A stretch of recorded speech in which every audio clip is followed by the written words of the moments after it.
এটা হলো হুগলি জেলার আরামবাগ মহকুমা আদালত।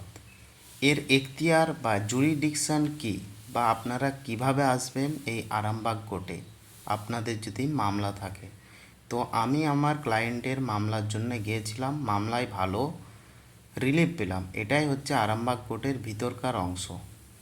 তো আরামবাগের যে এখতিয়ার, অর্থাৎ কোন কোন মানুষ বা এলাকার মানুষরা এই আরামবাগ কোর্টে অন্তর্ভুক্ত। প্রথমত আশেপাশের এলাকা এবং গৌহাট থানা বা তারকেশ্বর থেকে শুরু করে কামারপুকুর এবং আশেপাশের কৃষ্ণগঞ্জ, বদলগঞ্জ, এই মানুষগুলো এখানকার কোর্টের অন্তর্গত। তো এখানে জমির মামলার পাশাপাশি ক্রিমিনাল মামলাও হয়। এতে আমি একটি ক্লায়েন্টকে জামিন করিয়েছিলাম, অর্থাৎ পুলিশ স্টেশন থেকে ছাড়িয়েছিলাম।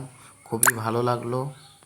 আপনারা কিভাবে আসবেন? আপনারা এই যে রাস্তাটি দেখতে পাচ্ছেন, আরামবাগ বাস স্ট্যান্ড পর্যন্ত চলে গেছে। আপনারা আরামবাগ বাস স্ট্যান্ড থেকে টোটো ধরে চলে আসতে পারেন, বা আপনারা হেঁটেও আসতে পারেন।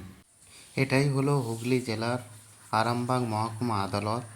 কোনো ধরনের আইনি সাহায্য চাইলে তো আমাকে কমেন্টের মাধ্যমে জানাবেন, এবং আমার চ্যানেলে নতুন হলে সাবস্ক্রাইব করে পাশে থাকুন।